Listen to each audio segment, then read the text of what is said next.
So ಈಗ ನೀವು ನೋಡ್ತಾ ಇದ್ದೀರಾ, ಸೊ ಈ ತರ ಅದು ಬರಬೇಕು. ಸೊ ವೀಕ್ಷಕರೇ ನಮಸ್ಕಾರ, ನಾನು ತುಷಾರ್. ಎಲ್ಲರೂ ಚೆನ್ನಾಗಿದ್ರೆ ಅನ್ಕೋತೇನೆ. ಇವತ್ತು ಒಂದು ಫುಡ್ ಮೇಕಿಂಗ್ ವಿಡಿಯೋ ಮಾಡ್ತಾ ಇದ್ದೇನೆ. ಕಸವ ಅಂತ ಅಂದ ತಕ್ಷಣ ನಿಮಗೆ ಏನು ಅಂತ ಅನಿಸ್ಬೋದು. ಕಸವ ಅಂದ್ರೆ ಮರಗೆಣಸು. ದಕ್ಷಿಣ ಅಮೆರಿಕಾ ಇದರ ಮೂಲವಾಗಿದೆ. ಸೊ ಈ ಫುಡ್ 16ನೇ ಶತಮಾನದಲ್ಲಿ ಆಫ್ರಿಕಾಕ್ಕೆ ಬರುತ್ತೆ. ಕಸವ ಫೂಫ್ ಅಂತ ಫೇಮಸ್ ಆಗುತ್ತೆ, ಅಲ್ಲಿ ಫೂಫ್ ಅಂತ ಕರೀತಾರೆ. ಇದನ್ನ ಮರಗೆಣಸಿಂದ ಮಾಡಲಾಗುತ್ತೆ. ಸೊ ಈ ಫುಡ್ ತುಂಬಾನೇ ಸ್ಮೂತ್ ಆಗಿರುತ್ತೆ.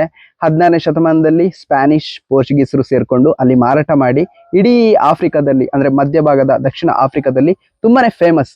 ನಮ್ಮಲ್ಲಿ ಯಾವ ರೀತಿ ರಾಗಿ ಮುದ್ದೆ ಫೇಮಸ್ ಇದೆಯೋ ಅದೇ ರೀತಿ ಅಲ್ಲಿ ಕಸವ ಫೂಫ್ ಅಂದ್ರೆ ತುಂಬಾನೇ ಫೇಮಸ್.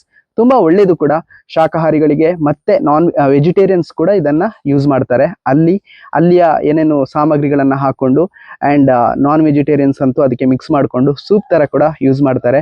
ಹೆಲ್ದಿ ಕೂಡ ಇದು. ಮನೆಯಲ್ಲೇ ನಮ್ಗೆ ಸಿಗುತ್ತೆ, ಏನು ಕಸವ ಅಂತೀವಿ ಅಂದ್ರೆ ಮರಗೆಣಸು ಏನು ನಮ್ಮ ಮನೆಯಲ್ಲೇ ಸಿಗುತ್ತೆ.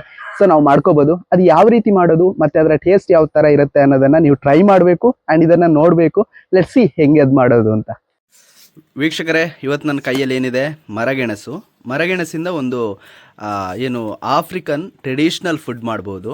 ಕಸವ ಫೂಫು ಅಂತೇಳಿ ಒಂದು ಇಷ್ಟು ದೊಡ್ಡ ಗೆಣಸಿದ್ರೆ 2 ಜನಕ್ಕಾಗುವಷ್ಟು ಫುಡ್ ಮೇಕಿಂಗ್ ಅದರಿಂದ ರೆಡಿ ಮಾಡ್ಕೋಬೋದು.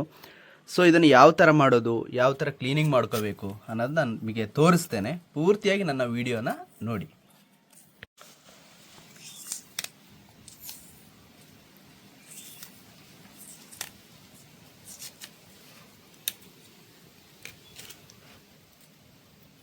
ಅತಿ ಬೇಗ ಇನ್ಸ್ಟೆಂಟಾಗಿ ಈಗ ನಾವು ಮ್ಯಾಗಿಯಲ್ಲಿ ಯಾವ ಥರ ಮಾಡ್ಕೋತೇವೆ ಅಷ್ಟೇ ಈಸಿಯಾಗಿರುವಂತಹ ಗೆಣಸಿನ ಉಂಡೆ ಅಂತ ಹೇಳ್ಬೋದು.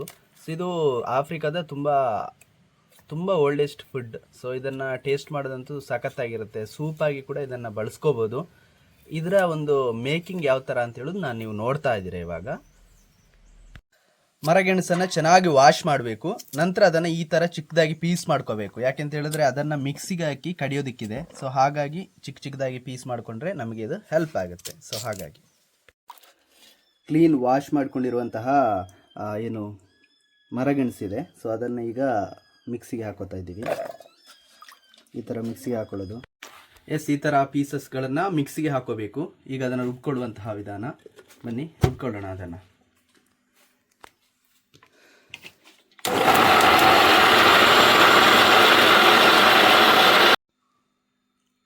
ಈಗ ನೀರು ಹಾಕೋತಾ ಇದ್ದಾರೆ. ಯಾಕೆಂತ ಹೇಳಿದ್ರೆ ಅದು ಕರೆಕ್ಟಾಗಿ ಮಿಕ್ಸ್ ಆಗಿ ಸ್ಮೂತಾಗಿ ಬರಬೇಕಲ್ವ. ಸೊ ಹಾಗಾಗಿ ನೀವು ನೋಡ್ಕೊಂಡು ನೀರು ಹಾಕ್ಕೊಳ್ಳಿ.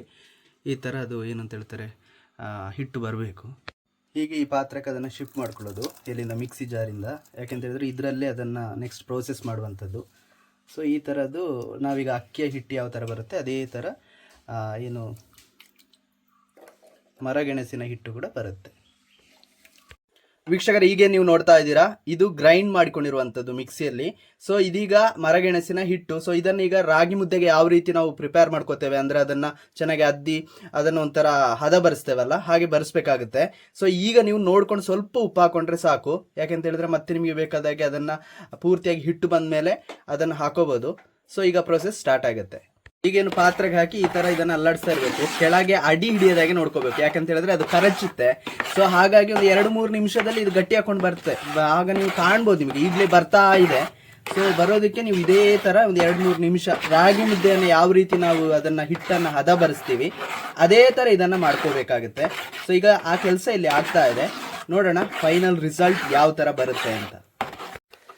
ಏನದು ಹಿಟ್ಟಿನ ಅಂಟು ಗಟ್ಟಿ ಆಗ್ತಾ ಇದೆ. ರಾಗಿ ಮುದ್ದೆಗೆ ಯಾವ ರೀತಿ ನೀವು ಎಫರ್ಟ್ ಹಾಕಬೇಕು ಅದೇ ಥರ ಹಾಕ್ತಾ ಇರಬೇಕು ನಿರಂತರವಾಗಿ. ಒಂದು ನನಗೆ ಅನಿಸೋ ಪ್ರಕಾರ 4-5 ನಿಮಿಷ ಬೇಕು. ಅದೀಗ ಸ್ವಲ್ಪ ಯೆಲ್ಲೋಶ್ ಕಲರ್ಗೆ ಬರ್ತಾ ಇದೆ. ಆ ಯೆಲ್ಲೋ ಕಲರ್ಗೆ ಪೂರ್ತಿಯಾಗಿ ಬಂತು ಅಂತ ಹೇಳಿದ್ರೆ ನಿಮ್ಮ ಏನು ಮುದ್ದೆಗೆ ಆ ಹಿಟ್ಟು ರೆಡಿ ಆಯಿತು ಅಂತ ಹೇಳುವಂಥದ್ದು ನಾವು ತಿಳ್ಕೊಬೋದು. ಸೊ ನೋಡಿ, ಕಾಣ್ತಾ ಇದೆ, ಎಲ್ಲೋ ಆಗಿ ಬರ್ತಾ ಇದೆ.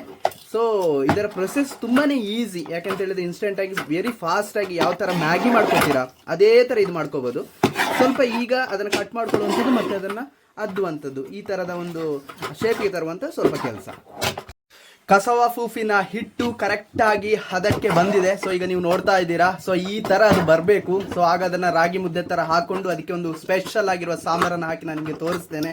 ಸೊ ನೀವು ನೋಡಿ, ಈಗ ಅದನ್ನ ಅಮ್ಮ ಕರೆಕ್ಟ್ ಆದ ಹದಕ್ಕೆ ತಂದಿದ್ದಾರೆ. ಈಗ ಅದನ್ನ ಕೆಳಗಿಡಬೇಕು, ಯಾಕಂತ ಹೇಳಿದ್ರೆ ಅಡಿ ಹಿಡಿಯುತ್ತೆ, ಕರಚುತ್ತೆ. ಸೊ ಇದನ್ನ ಹದವಾಗಿ ತರುವಂತದ್ದೇ ಒಂದು ದೊಡ್ಡ ಕಾರ್ಯ. ಸೊ ಈಗ ನೀವು ಏನ್ ನೋಡ್ತಾ ಇದ್ದೀರಾ, ಮುಂದಿನ ಪ್ರೊಸೆಸ್ ಅಲ್ಲಿ ನಾನು ಪೂರ್ತಿಯಾಗಿ ತೋರಿಸ್ತೇನೆ. ಅದನ್ನ ಹೆಂಗ್ ಸವಿಯೋದು ಕೂಡ ತಿಳಿಸ್ತೇನೆ. ವೀಕ್ಷಕರೇ, ಫೈನಲಿ ನನ್ನ ಜೊತೆ ಇದೆ ಕಸವ ಫೂಫ್. ನೀವು ನೋಡ್ತಾ ಇದ್ದೀರಾ ಕಸವ ಫೂಫ್.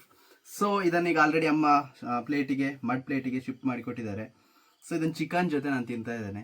ಯಾವ ಥರ ಇದೆ ಅಂತೇಳಿ ನೋಡೋಣ. ಇದು ಈ ಥರ ರಾಗಿ ಮುದ್ದೆನೆ, ನೋಡೋದಕ್ಕೆ ರಾಗಿ ಮುದ್ದೆನೆ. ನನಗೆ ಅದು ಟೇಸ್ಟ್ ಮಾಡೋಕ್ಕೆ ಬರಲ್ಲ, ಬಟ್ ರಾಗಿ ಮುದ್ದೆಗಿಂತ ಸಹ ಕೂಡ ತುಂಬ ಸ್ವಲ್ಪ ನಮ್ಮ ಸ್ಪೈಸಿಯಾಗಿ ಯಾಮಿಯಾಗಿ ಒಂಥರ ಹೆಂಗೆ ಹೇಳಿ ಅದನ್ನು, ಸೂಪರ್. ಅದು ಏನು ಗೊತ್ತಾ, ಈ ರಸ ಇದೆಯಲ್ಲ, ಈ ರಸಕ್ಕೆ ಕರೆಕ್ಟ್ ಮಿಕ್ಸ್ ಆಗುತ್ತೆ. ಒಂಥರ ಮ್ಯಾಗಿ ಟೇಸ್ಟ್ ಮಾಡಿದವರಿಗೆ, ಫಾಸ್ಟ್ ಫುಡ್ ಎಲ್ಲ ಟೇಸ್ಟ್ ಮಾಡಿದವರಿಗೆ ತುಂಬ ರುಚಿ ಬೇಕಾಗುತ್ತೆ ನಾಲಿಗೆಗೆ. ಅದೇ ಥರ ಇದೆ. ನಾನು ಇದನ್ನು ಹೇಳೋದ್ರಿಂದ ನೀವು ಇದನ್ನು ಟೇಸ್ಟ್ ಮಾಡೋದೇ ಉತ್ತಮ. ಥ್ಯಾಂಕ್ ಯು ಸೋ ಮಚ್ ಅಮ್ಮ, ಪ್ರಿಪೇರ್ ಮಾಡಿಕೊಟ್ಟಿರೋದಕ್ಕೆ. ಕಸವ ಫೂಫ್ ಅಂತೂ ಅದ್ಭುತವಾಗಿದೆ. ನೀವು ಕೂಡ ಮನೇಲಿ ಟ್ರೈ ಮಾಡಿ ಆ್ಯಂಡ್ ನನಗೆ ತಿಳಿಸಿ. ಸೂಪರ್.